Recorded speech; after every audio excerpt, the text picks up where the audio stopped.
अस्सलाम वालेकुम नाजरीन। मालूमात टीवी में खुश आमदीद। जिन लोगों ने अभी तक मालूमात टीवी को सब्सक्राइब नहीं किया वो इस चैनल को सब्सक्राइब कर दें और बेल आइकन पर क्लिक कर दें ताकि आपको मज़ीद ऐसी इंफॉर्मेटिव वीडियोस मिलती रहें। नाज़रीन, आर्टिफिशियल इंटेलिजेंस से तो आप बखूबी वाकिफ़ होंगे। आज के दौर में जहां टेक्नोलॉजी का नाम लिया जाता है, साथ ही आर्टिफिशियल इंटेलिजेंस का नाम लिया जाता है। पहले समझ लेते हैं कि आर्टिफिशियल इंटेलिजेंस होता क्या है। नाज़रीन, आर्टिफिशियल इंटेलिजेंस इंसानी काम मशीनों के ज़रिए लेने का दूसरा नाम है। जैसे इंसान बात करने के लिए दूसरे इंसान को बात समझाता है, वैसी मशीन्स के साथ बात करने के लिए उन्हें आर्टिफिशियल इंटेलिजेंस के ज़रिए समझाया जाता है। जैसे इंसानी आँख देखकर पहचान कर सकती है, वैसे ही आर्टिफिशियल इंटेलिजेंस के ज़रिए मशीन देखकर भी पहचान कर सकती है। इन तमाम चीज़ों को ही आर्टिफिशियल इंटेलिजेंस का नाम दिया जाता है। जैसे इंसानी जहानत को कुदरती जहानत कहा जाता है, वैसी मशीन्स की जहानत को आर्टिफिशियल इंटेलिजेंस कहा जाता है। देखा जाए तो आर्टिफिशियल इंटेलिजेंस ने आजकल हमारी ज़िंदगी को बहुत आसान कर दिया है। वो काम जिसे करने में पहले हफ्ते, महीने और साल लग जाया करते थे, अब वो काम मिनटों बल्कि सेकंड्स में हो जाते हैं। ये सब आर्टिफिशियल इंटेलिजेंस की वजह से ही मुमकिन है। आजकल जितनी भी मशहूर गेम्स हैं, ये सब आर्टिफिशियल इंटेलिजेंस की वजह से ही काम कर रही हैं। PUBG, call of duty, taken, GTA, इन सब की हाई रेजोल्यूशन और हाई ग्राफिक्स आर्टिफिशियल इंटेलिजेंस के ज़रिए ही मुमकिन हैं। इसके अलावा जितनी भी ऑडियो बेस्ड सर्चेज़ हैं, ये सब AI की बदौलत ही मुमकिन है। एलेक्सा, सीरी और गूगल असिस्टेंट ने AI की बदौलत ही सिर्फ आवाज़ के ज़रिए सर्चेज़ को मुमकिन बनाया हुआ है। सिर्फ मुंह से आवाज़ निकालने की देर है, फ़ौरन कमांड पहुंच जाती है और फ़ौरन कोई भी चीज़ जो आप सर्च करते हैं सिर्फ अल्फाज की अदायगी से सर्च हो जाती है। आर्टिफिशियल इंटेलिजेंस का एक और फ़ायदा ये भी है कि यह आपको 24/7 अवेलेबल होती है। इसकी निस्बत अगर इंसान की मिसाल ली जाए तो इंसान की ज़रूरियात आराम उसे 24/7 काम नहीं करने देती और इसी वजह से आर्टिफिशियल इंटेलिजेंस इतनी बड़ी प्रॉब्लम को जल्द से जल्द हल कर लेता है। सबसे बड़ी बात यह है कि यह आपकी सर्चेज़ के ज़रिए आपकी सोच का अंदाज़ा लगा सकता है। इसीलिए जब आप कोई चीज़ सर्च करते हैं तो फ़ौरन रिलेटेड सर्चेज़ आ जाती हैं और एक ही चीज़ के मुतालिक 10 मुख्तलिफ आइटम शो होने लगती हैं। नाज़रीन, आर्टिफिशियल इंटेलिजेंस का सबसे बड़ा कारनामा रिबॉट्स हैं।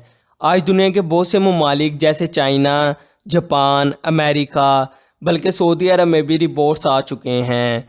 रिबॉट्स आर्टिफिशियल इंटेलिजेंस के ज़रिए ही काम करते हैं क्योंकि रिबॉट्स कोड्स के ज़रिए फंक्शनल होते हैं। इसी वजह से इनमें गलती का तनासुब भी 0% होता है और काम करने में भी कोई रुकावट नहीं होती क्योंकि रिबॉट्स खुद भी मोशनलेस होते हैं और इसी तरह दूसरे मामिल इन पर नज़रअंदाज नहीं होते। इन्हीं रिबॉट्स, कंप्यूटर्स और मशीनरी के ज़रिए काम करने की सलाहत भी कई सौ गुना बढ़ गई है। एक काम जो महीनों में हुआ करता था वो मिनटों में होता है। इसी तरह बहुत से डेंजरस टास्क जो ज़ाहिरी तौर पर इंसान नहीं कर सकता, जैसे बहुत से साइंटिफिक रिएक्शंस जिनमें गैसेस निकलती हैं जो इंसानी सेहत पर बहुत से बुरे असरात पैदा करती हैं, इन सब के लिए फिर स्पेशल रिबॉट्स डिज़ाइन किए जाते हैं और वो इस काम को बगैर किसी साइड इफ़ेक्ट से मुतासिर हुए बगैर अंजाम देते हैं। इसी तरह आर्टिफिशियल इंटेलिजेंस इंसानी काम को बहुत आसान करने में मावन है और इसने इंसान की ज़िंदगी को बहुत आसान कर दिया है। लेकिन नाजरीन, जहाँ एक चीज़ के बहुत से फ़ायदे होते हैं वहीं इसके साइड इफ़ेक्ट्स भी कम नहीं होते। आर्टिफिशियल इंटेलिजेंस जिस कदर इंसानी ज़िंदगी को आसान बना रही है, इसका फ्यूचर इस कदर ही होलनाक मंजर पेश कर रहा है। जी हाँ नाजरीन, जिस तरह आर्टिफिशियल इंटेलिजेंस रिबॉट्स और मशीनरी के ज़रिए अभी इंसान की मददगार साबित हो रही है, इसी तरह फ्यूचर में ये इंसान की कातिल भी साबित हो सकती है। कहा जा रहा है कि आने वाले वक्त में 90% से ज़्यादा ऑफिस का काम रिबॉट्स के ज़रिए होगा और इंसान सिर्फ घरों तक महदूद होकर रह जाएंगे।